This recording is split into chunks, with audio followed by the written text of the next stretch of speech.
महाराष्ट्राचे इतिहासकार इंद्रजित सावंत यांना प्रशांत कोरटकर नावाच्या एका व्यक्तीनं धमकी दिली।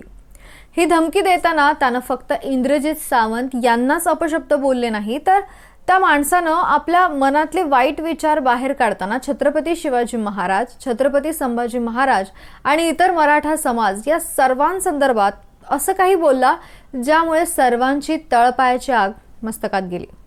25 फेब्रुवारीला इतिहासकार इंद्रजित सावंत यांना एक व्हॉट्सअप कॉल आला। या कॉलवरती काहीतरी अर्वाच्य शब्दांचा वापर करण्यात आला। त्यानंतर तो फोन आपोआप कट झाला।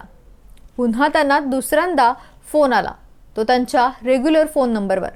इंद्रजित सावंतांना डाऊट आल्यानं त्यांनी तो कॉल रेकॉर्ड केला। या फोनवर त्या समोरच्या माणसानं सावंतांना धमकी दिली आणि छत्रपती महाराजांबद्दल अर्वाच्य शब्द वापरले। सावंतांनी त्यांना आलेले हे दोन्ही कॉल एकत्र जोडून सोशल मीडियावर शेअर केले। या कॉलमध्ये आपलं नाव डॉक्टर प्रशांत कोरटकर असं सांगणाऱ्या या व्यक्तीनं सावंतांना जीवे मारण्याची धमकी दिली। त्याशिवाय ब्राह्मण मुख्यमंत्री असलेल्या राज्यात तुम्ही राहता हे लक्षात ठेवा असंही धमकावलं।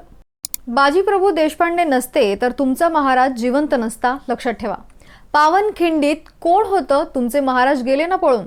तुम्ही म्हणाल तिथं येतो, कितीही मराठे एकत्र करायचे तेवढे करा, असं म्हणत या व्यक्तीनं आपली नीचपणाची पातळी गाठताना छत्रपती महाराजांबद्दल अत्यंत घाणेरडे आरोप करणाऱ्या जेम्स लेनच्या वाक्याचा पुनरुच्चार केला आणि जेम्स लेनचा इतिहास का सांगत नाही असा देखील प्रश्न विचारला।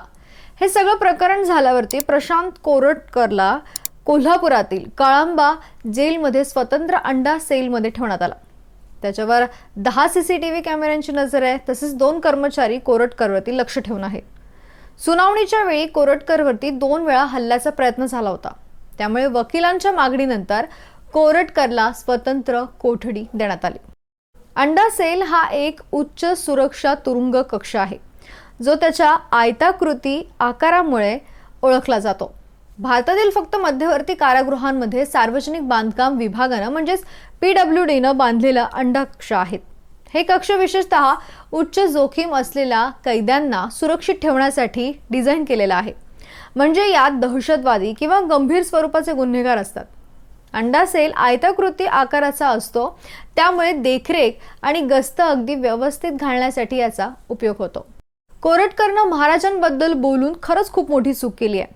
त्या व्यक्तीला खरंच मोठी शिक्षा व्हायला पाहिजे। याबाबत तुम्हाला काय वाटतं हे आम्हाला कमेंट बॉक्समध्ये नक्की कळवा आणि जय शिवराय लिहून चॅनलला सबस्क्राईब करायला विसरू नका। धन्यवाद।